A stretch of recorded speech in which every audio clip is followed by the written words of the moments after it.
अखेर अनंतात विलीन झाले। अत्यंत भीषण अशा विमान दुर्घटनेमध्ये आपली शिस्त, आपला संयम, अजित पवारांना दादांकडून घेतलेले आपण हे गुण मृत्यूने गाठलं।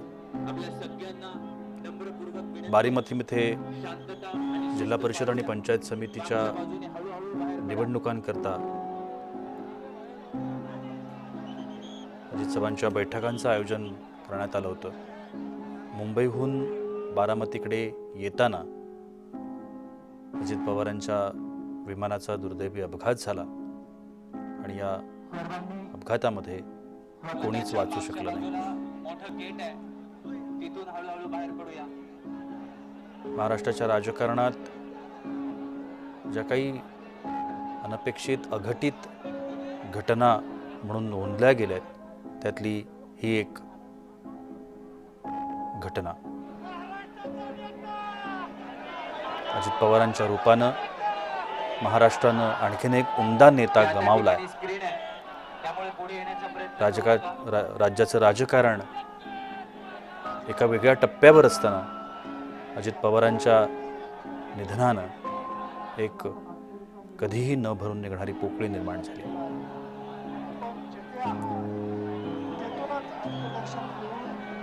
एक कठीण वेळ नुसती राज्याच्या राजकारणावरती नाही तर संपूर्ण राज्यावरती आलेली आहे आणि त्यातून उभं राहण्याचा पुन्हा एकदा प्रयत्न सगळेच जण करतील। अजित पवारांच्या पार्थिवावरती शासकीय इतमामात अंत्यसंस्कार पार पडलेत। काटेवाडीच्या या विद्याप्रतिष्ठानच्या प्रांगणामध्ये हे अंत्यसंस्कार पार पडले। केंद्रीय मंत्री अमित शहा, केंद्रीय मंत्री नितीन गडकरी, राष्ट्रवादीचे सर्वेसर्वा ज्येष्ठ नेते शरद पवार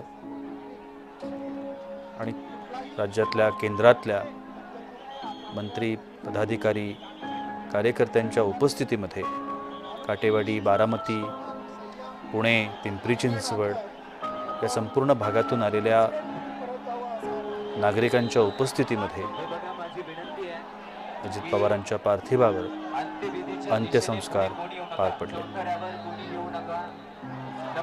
अजित पवारांना अखेरचा निरोप देण्याकरता संपूर्ण महाराष्ट्राच्या कानाकोपऱ्यातून हे नागरिक काटेवाडीमध्ये पोहोचलेत। आत्ता काटेवाडीमध्ये प्रचंड गर्दी आहे। अखेरचा निरोप देण्याकरता म्हणून ही सगळी मंडळी या विद्या प्रतिष्ठानच्या प्रांगणामध्ये जमली। अंत्यसंस्काराचा विधी पार पडलाय। पुन्हा एकदा या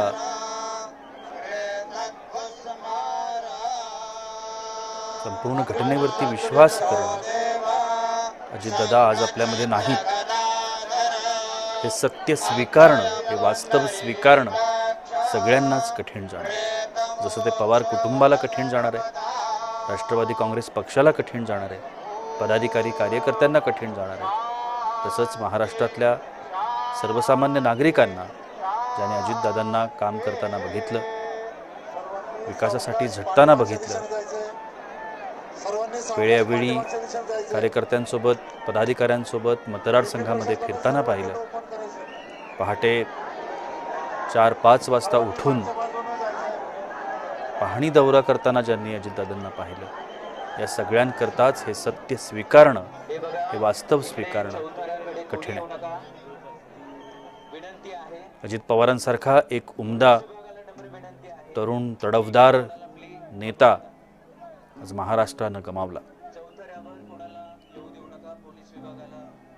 या विमान दुर्घटनेत अजूनही 5 सहकारी दादांचे मृत्युमुखी पडले।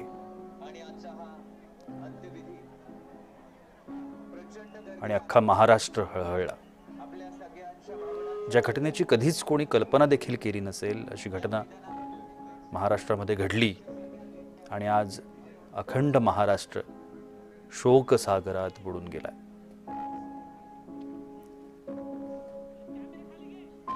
अजित पवारांच्या अंत्यसंस्कारावेळी झालेली ही गर्दी सांगून जाते की अजित पवारांचं काम, अजित पवारांवरचा विश्वास, अजित पवारांनी जोडलेली माणसं महाराष्ट्राच्या कानाकोपऱ्यात किती प्रमाणात होती. आज ही सगळी मंडळी केवळ आणि केवळ अजित पवारांच्या वर असलेल्या प्रेमापोटी त्यांना अखेरचा निरोप देण्याकरता म्हणून काटेवाडीमध्ये जमलेली आहेत. आपण पाहू शकतो दृश्यांमध्ये किती मोठ्या प्रमाणात गर्दी आता या प्रांगणामध्ये आहे.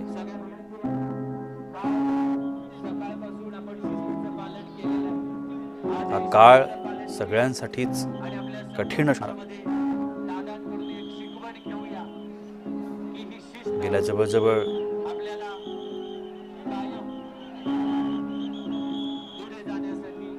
12-24 तासांपासून अनेक तास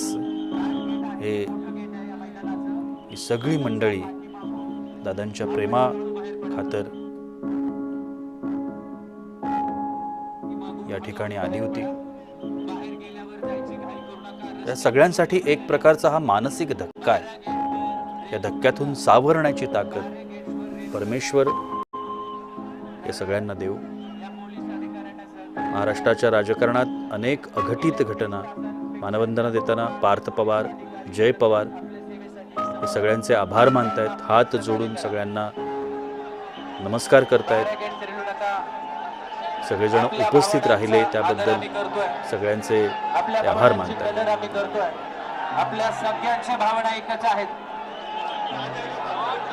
या ठिकाणी आपल्या लाडक्या दादांना अखेरचा निरोप दिल्यानंतर पवार कुटुंबीय आपल्याला अभिवादन करतात. पवार कुटुंबियांच्या आदरणीय दादांच्या प्रेमापोटी संबंध महाराष्ट्र आणि महाराष्ट्राच्या बाहेरून आपण आलेला आहात. स्वतःच्या मागच्या बाजूला जे गेट आहे तिथून हळूहळू बाहेर पडा. आपण सर्वांनी शांतता. अजित पवारांचे दोन्ही मुलगे पार्थ पवार आणि जय पवार यांनी उपस्थित जनसमुदायाला अभिवादन केलंय, नमस्कार केलाय. सगळे इथपर्यंत आलात त्याबद्दल सगळ्यांचे त्यांनी आभार मानले. राज्याच्या राजकारणातला दादा माणूस आज काळाच्या पडद्याआड गेला. ही घटना महाराष्ट्राच्या राजकारणात जशी ठसा उमटवणारी ठरेल,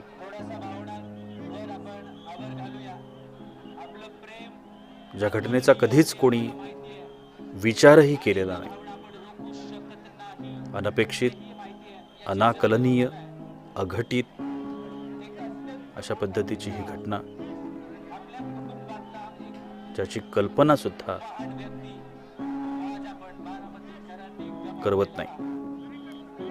अजित पवारांच्या अंत्यसंस्कारांसाठी राज्याच्या कानाकोपऱ्यातून आलेली ही सगळी मंडळी जी अजित पवारांना आपल्या कुटुंबातला व्यक्ती म्हणून मान देतात, सन्मान देतात, अशी ही सगळी मंडळी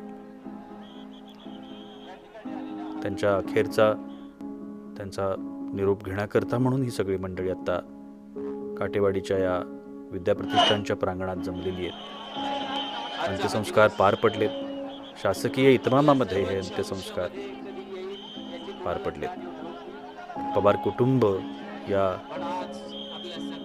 एका वेगळ्या आणि कठीण प्रसंगातून स्वतःला सावरण्याचा प्रयत्न करत आहे.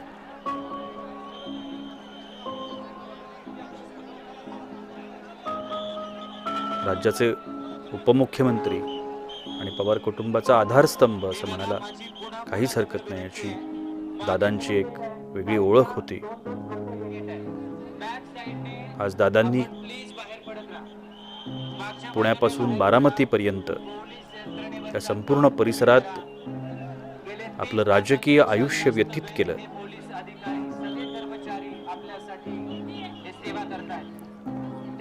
दादांची ही संपूर्ण कर्मभूमी आणि या कर्मभूमीतच दादांना असा